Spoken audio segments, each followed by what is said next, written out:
underground retrospective of arts and culture in the late 20th century. I'm James Wallace. In this episode, we are going to look at the importance of the year 1986 in thrash metal history and different subgenres of thrash metal.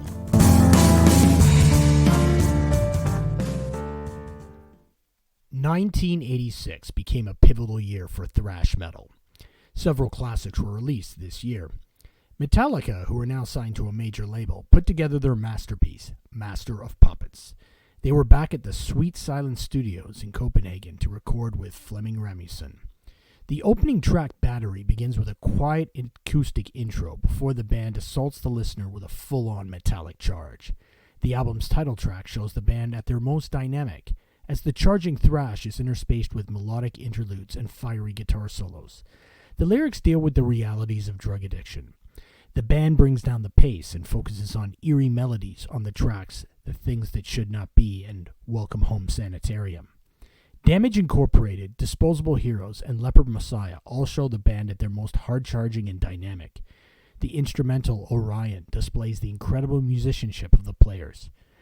Metallica revealed themselves to be the kings of thrash metals and gained an even larger following. In fact, when they opened up for Ozzy on his Ultimate Sin tour, a sizable section of the crowd was there just to see Metallica. Megadeth put out their own classic album that year called Peace Sells, But Who's Buying? The album starts with the ripping Wake Up Dead. The title track has lyrics that cynically deal with political rhetoric and global conflict. These two songs were made into videos, something Metallica had not done. The songs The Conjuring and Bad Omen dealt with occult and satanic themes.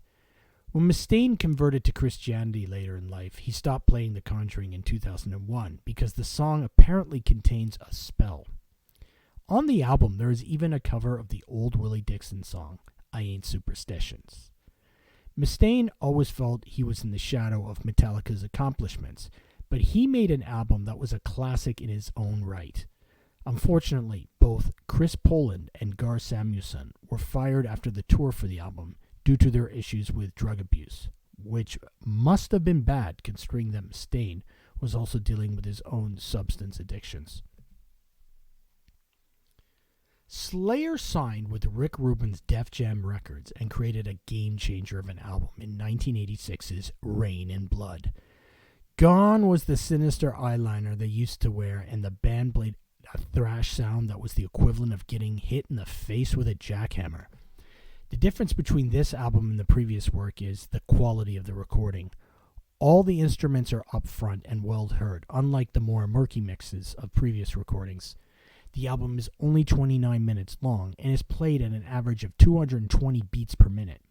The songs deal with graphic subject matter, particularly the song Angel of Death, which was about the human experiments conducted during the Holocaust by Dr. Mengele on concentration camp inmates. Slayer's description of these horrific crimes was too much for some listeners.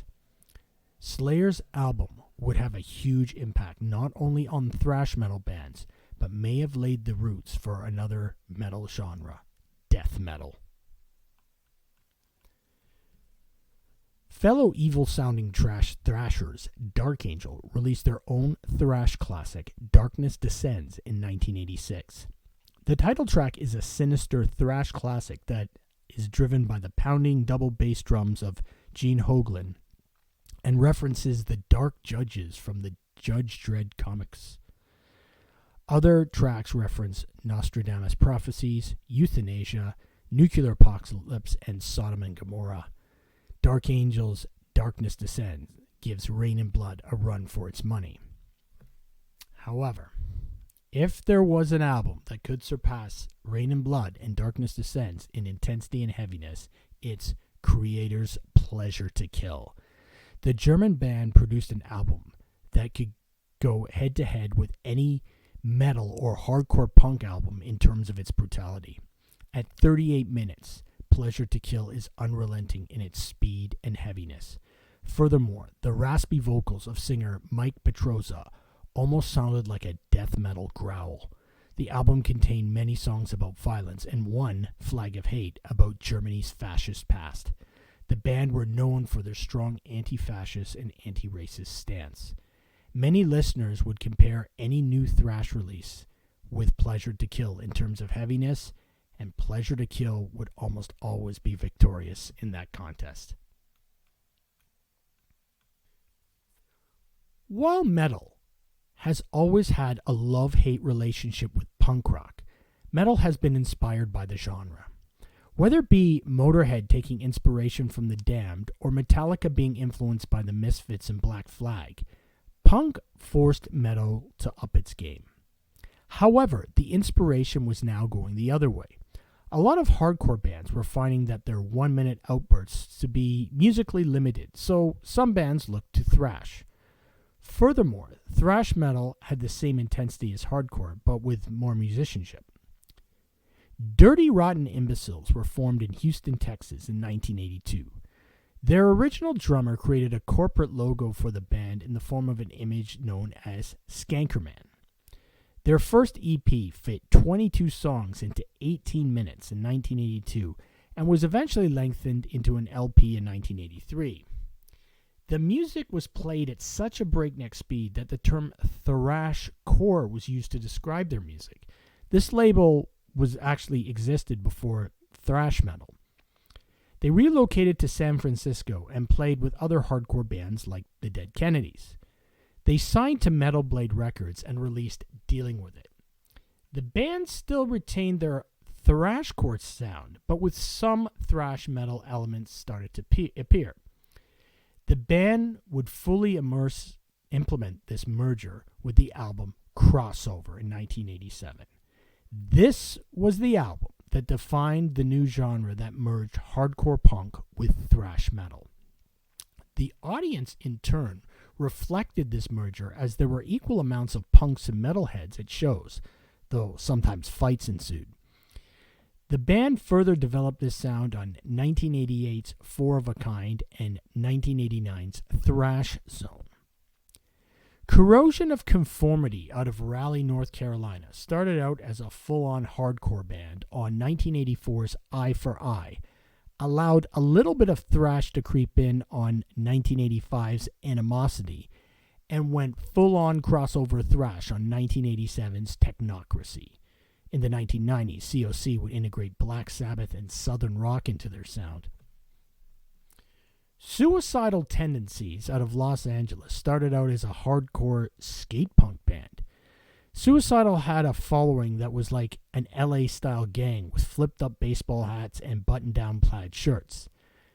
They released their debut self-titled album, which is an intense slab of hardcore punk, which includes the teen angst album anthem, Institutionalized. During live performances, singer Mike Muir flailed across the stage in an intense manner that fed off the energy of the slam dancing audience.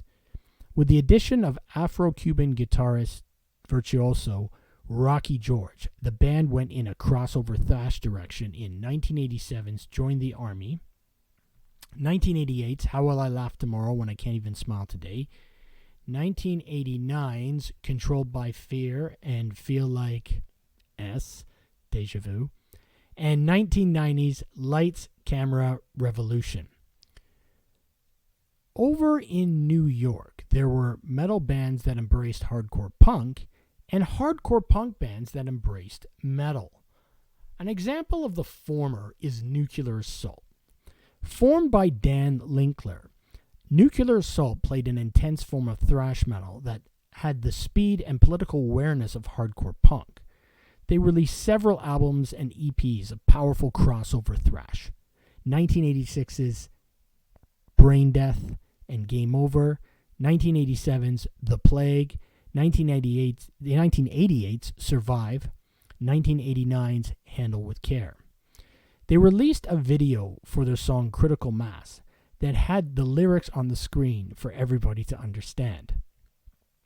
An example of a punk band that took on metal elements was the Cro-Mags.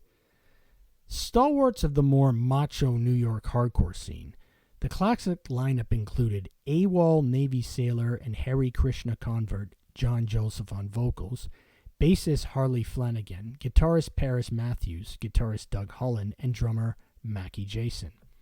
They combined the power of a thrash band with the frosty of a band like the Bad Brains, a band that Joseph was a roadie for. Cro-Mag concerts had insane mosh pits, and the band played shows with both hardcore and metal bands. Joseph and Mackie left before the recording of 1989's Best Wishes, so Harley took over the vocals and they hired new drummer Pete Hines. Several British bands continued on Discharge's trajectory and fused hardcore punk with thrash metal, such as Broken Bones, which included ex-Discharge members, English Dogs, and Concrete Socks. Other bands took thrash in a different direction and placed an emphasis on musicianship and experimentation. In the previous episode, we looked at bands like Voivod, Coroner, and Annihilator, who experimented musically with time signatures and different genres. Other bands of importance are Watchtower, Mekong Delta, Toxic, Blind Illusion, and Anacrusis. Watchtower played a complex style of thrash that was equal parts Metallica and Marvin Usha Orchestra. Germany's Mekong Delta played a unique and postmodern form of thrash with all kinds of twists and turns, particularly on the album Principle of Doubt. Toxic from Peekskill, New York, could be both extremely fast and technical at the same time, as heard on the albums World Circus and Think This. Blind Illusion featured future Primus members Les Claypool and Larry Lalonde on their debut album, The Sane Asylum. While the band was experimental, the thrash was front and center. Anacrusis, out of St. Louis, created a technical thrash that had a dark, gothic, eerie undercurrent on the albums Suffering Hour, Reason, Manic Impression, and Screams and Whispers. Thrash had become a very diverse genre. While 1986 was a highlight year for thrash metal, it was a year that had tragedy. While touring Sweden, the members of Metallica drew straws to see who got first dibs on the choice of bunk to sleep in. Burton drew the longest straw and chose to sleep in the upper bunk next to the window on the tour bus. Shortly before 7 a.m. on September 27, 1986, the bus skidded off the road, then flipped on its side. Burton was thrown out the window, and then the bus landed on him, and he was killed instantly. The driver claimed he hit black ice, but James Hetfield said the driver had been drinking and there was no black ice on the road. The driver was never charged. The band and fans were devastated. Burton's bass playing had been an integral part of Metallica's sound. Dave Mustaine wrote the song In My Darkest Hour as a dedication to Burton. The bands Metal Church and Anthrax dedicated the albums The Dark and Among the Living to Burton. During his funeral ceremony, the instrumental pack Orion was played. The band needed to regroup and hired Flotsam and Jetsam bassist Jason Newsted to fill Burton's role. Tune into the next episode to see further developments in thrash metal's history. Thank you for listening.